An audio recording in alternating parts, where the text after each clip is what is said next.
Good morning, everybody. Listen, we are back on some moving water in Tennessee. So who do you hook up with when you're fishing moving water in Tennessee? Tennessee Moving Waters. Nick, tell everybody where we're at today. I have no idea. Anyway, we're gonna go catch some bass, and I'm taking him to a spot he don't know about. My name is Tyler Anderson. Chad invited me and Gene out here today on this beautiful river. I honestly have no earthly clue where we are, but I don't care because it's gorgeous. I've kayak fished in ponds in Texas, but I've never done a whole lot of river stuff like this, and especially not a big trip with a lot of guys, and not a nice kayak like a bonafide. So I'm excited to get this thing started. All right, guys, so here's the deal. There are certain things that get your adrenaline cranking, topwater blow-ups, fish waking. But one of the things that really gets my adrenaline going when I'm fishing a river is showing up to the boat ramp and the shad spawn is going on, and there's just waves of shad running right along the edge of the shoreline. And a lot like when buck bass or garden fry, and you can pretty much get anything that you throw can get chomped.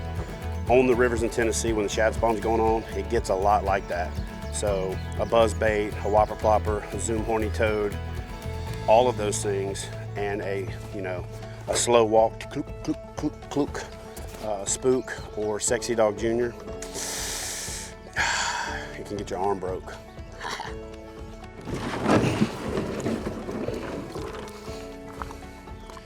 Look at the shad just flickering over the dam. They're flickering up on their side and dropping off the other side. Look at these jokers. So Chad told me there's kind of two main forage right now in this river system. There's little threadfin shad that I caught quite a few of on my Kayak. I snagged them. And then there's a few crawfish that have began to kind of come out of the woodworks here, and the bass are feeding on those. You know, we started this morning kind of at the convergence of these two forks here. Got a few bites, and I missed one or two on the spook. One I know for sure was a muskie, and one I know for sure was a smallmouth. Yeah, I heard him kind of kid cussing. Got him. Oh, dang it. Dang it, golly gee, whizzikers. Freaking whiz me, dang it. Where are the big ones at? Big mama. It's been fun. I really enjoy being in the kayak. It's definitely the most stable kayak that I've been in. I feel like I'm in a luxury item right now. I had to get one on the board, so I went to the Wacky Rig Cinco. Let me show you something right here. That joker has got shad tails sticking out of his throat, and he coughed one up in the boat, so let me show you what he's eating right now. So this is what he coughed up when he shook his head in the boat, a partially digested shad. So when they do that, you don't have to guess what they're eating.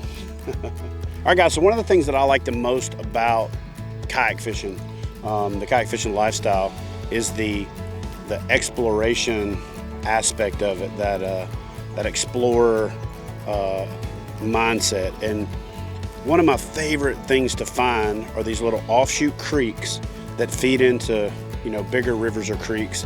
And when you've got runouts like this, you obviously have to time them right, and we're about a foot off right now. There's a couple boulders up here, and there's a little fall line and a rock edge. And let's just say a week ago when the water was up, and you'll be able to see the mud line, if you find a spot like this, you can sit in that throat and just bang fish. This is a great smallmouth hangout in the summertime. It's actually a year-round smallmouth ambush point when you can find these little runouts like this. And yeah, the whole explorer part of this lifestyle is what's really intriguing to me. I love paddling rivers. I love not knowing what's around the next bend. I love going and finding these little jewels that everybody else is just gonna either paddle or motor right on past. And this one in particular is a jewel. And you gotta catch the flow right, but we're about a mile from the Cane Creek boat ramp where you paddle up to Burgess Falls. And this little creek that runs out into it, if you can catch it right, especially in late winter, early spring, and even into the summer when you get good rains, it can be lights out. Ooh. This is one of those places that I would legitimately go paddling without a rod. And I know that sounds crazy, but this is one of the places that I would definitely go paddling for scenery. And we're gonna go paddle up to Burgess Falls. Yet again, we're not gonna listen to TLC, and we're gonna go chasing some waterfalls.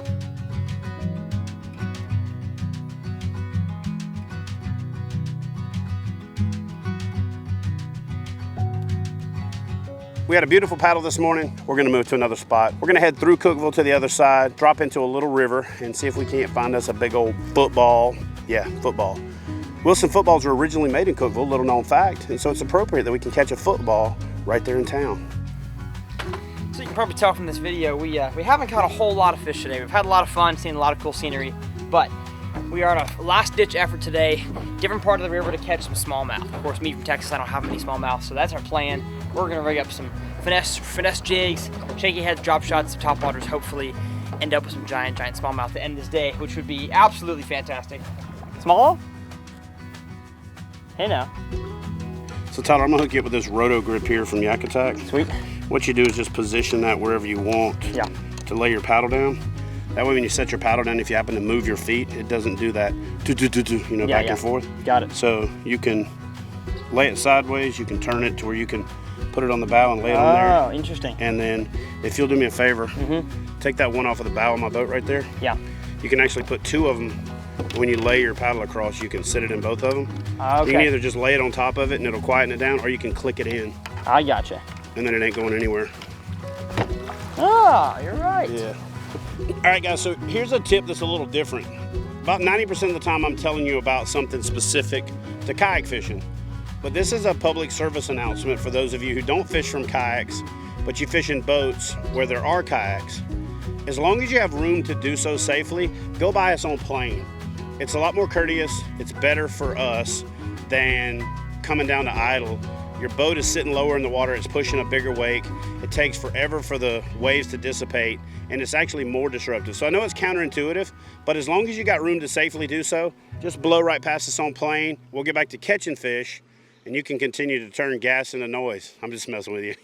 Y'all just stay on plane and run right on by. It's a lot better for both of us.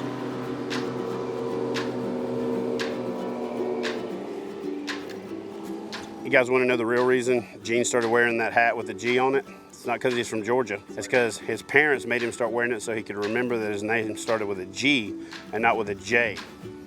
But his name actually starts with an E. So I'm just going to leave it at that.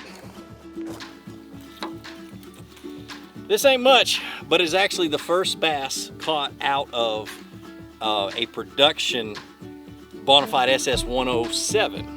Not a bad little largemouth. Let me tell you how I was catching him. I'm gonna go ahead and let him go. I work these transition banks trying to hit as many things as I possibly can with whatever crankbait I'm throwing. Every once in a while you'll hit something and then the fish is on. Tough bite requires tough things and very, very finessey things. You gotta fish them slow and you gotta be patient and be happy for every single bite you get. And man, it was fun. It's the first fish I've caught today and I've been struggling all day long. You know, sometimes you just got to take the small victories. In this case, it's actually a small victory. But one of the things I talk about is time on the water. And there isn't anything more valuable to you as an angler than time on the water. But to make it more valuable, you have to maximize what you get out of it. And here's what I mean by that.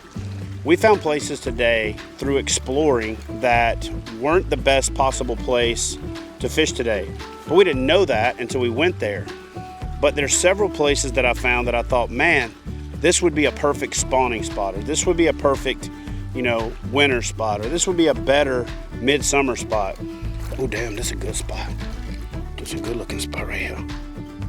And so I mark waypoints in my GPS that I can put comments in. So I might put winter spot, spring spot, check back, notes to myself in the waypoint in the way that I name them. You can learn as much, and in some cases you can learn more from a day when you struggle, and you can take away small victories and get a lot of satisfaction out of it. There's nothing more gratifying than going to a place and not doing well, setting it in your mind that you're gonna go back to that place when the conditions are better, and then going back and just smashing fish. It's a confidence booster. It's something that reassures that your philosophies, your time on the water, your theories are all correct. And it's just one of those things that the more you do it and the better you get at it, the better your arsenal of places to go are. So use your waypoints, mark your spots. Don't always take not catching fish as a defeat. Take it as an opportunity to learn. And if you do that, you're always a winner.